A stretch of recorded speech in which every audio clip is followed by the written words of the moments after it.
అది ఉన్నాడేమో ఉన్నాడేమో అని మీరు భయపడిన తమ్ముడు లేడు అనడానికి ఇదిగో సాక్ష్యం.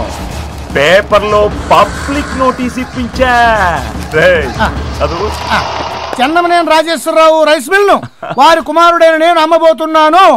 ఇందుకు అభ్యంతరం ఉన్న వాళ్ళు 15 రోజుల లోపల క్లెయిమ్ చేసుకోవచ్చును. ఇట్లు చందమనేని దుర్గా ప్రసాద్. ఎవ్వడు రాలేదుగా, ఇప్పుడు పెడతాను. ఎరా తొన్నులు తిన్నా బుద్ధి రాలేదా? ఒక అతను రైస్ మిల్ కి దారి అడిగాడన్నా, అడ్రస్ చూపిద్దామని తీసుకొచ్చా. ఈ దుర్గా ప్రసాద్ రైస్ మిల్లుకి దారి తెలియని వాడు నా నియోజకవర్గంలో ఎవడైనా ఉన్నాడా? ఎవడు రోడో?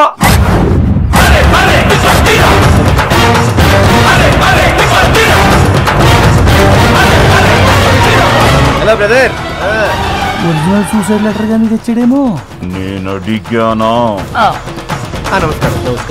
నమస్కారం అండి. ఏయ్, నువ్వు ఇక్కడికి ఎందుకు వచ్చావరా? అన్నయ్య, నీకు నాకు మాటల్లో నేను పెద్ద మాట్లాడతానికి వచ్చారు. నువ్వేంట్రా మాట్లాడేది? ఏమండి, ఆయన ఏదో మాట్లాడతానంటున్నాడు కదా, మాట్లాడివ్వండి. అది కాదు, అదేమిటో చెప్పనివ్వండి. నువ్వు చెప్పు. నమస్తే పెద్దయినా. నమస్తే. నమస్కారం. మీరు కొనటానికి వచ్చారే ఈ మిల్లు, ఇది వంశపారంపర్యంగా వస్తున్న ఆస్తి. ఇతనికి తమ్ముడున్నాడు, అతను కూడా సంతకం పెడితేనే ఈ అమ్మకం చెల్లుద్ది. రేపు అతను వచ్చి నా సంతకం లేకుండా ఈ ఆస్తిని మీరు ఎలా కొన్నారని అడిగితే మీరేం చెప్తారు?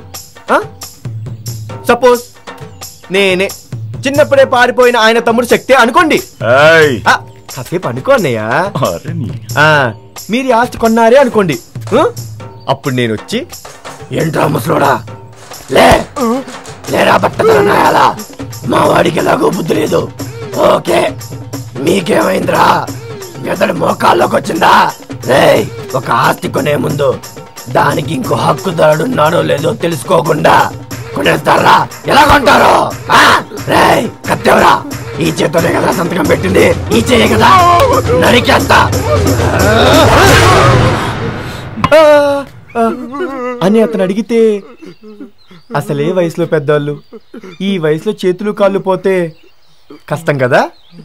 ఏదో మనోళ్ళు సాయం చేద్దామని వచ్చా. ఆ తర్వాత మీ ఇష్టం. వస్తానండి, వస్తానే. నమస్కారం. ఆటోలు ఈడేంటన్నా పరిస్థితుల్లాగా యాక్ట్ చేసి వెళ్ళిపోతున్నాడు. ఆ సినిమా నేను చూశాను. మూసుకో, డబ్బు తీ, సంతకం పెడతాను. ఏమండి, ఈ ఆస్తిలో పెద్ద లిటికేషన్ ఉన్నట్టుందండి. ఏ లిటికేషన్ లేదు, డబ్బు తీవా. రేపు మీ తమ్ముడు వస్తే? తమ్ముడు లేడు, గిమ్ముడు లేడు, వాడు ఎప్పుడో చచ్చిపోయాడు. చూడండి, మీ తమ్ముడు చనిపోయాడని మీరు చెప్తే సరిపోదు. ఊరి వాళ్ళైనా చెప్పాలి, లేక బంధువులైనా చెప్పాలి, కనీసం మీ తల్లి చెల్లైనా చెప్పాలి. లేకుంటే మీ తమ్ముడు చనిపోయినట్టు డెత్ సర్టిఫికేట్ అయినా చూపించాలి. ఓహో, అందరూ వినండి. వచ్చే నెల 12వ తారీఖు అమావాస్య ఈ రైస్ మిల్ అమ్ముతాను. ఆలోపు మీ చట్టం చెప్పే లెక్కలన్నీ తేల్చేస్తాను.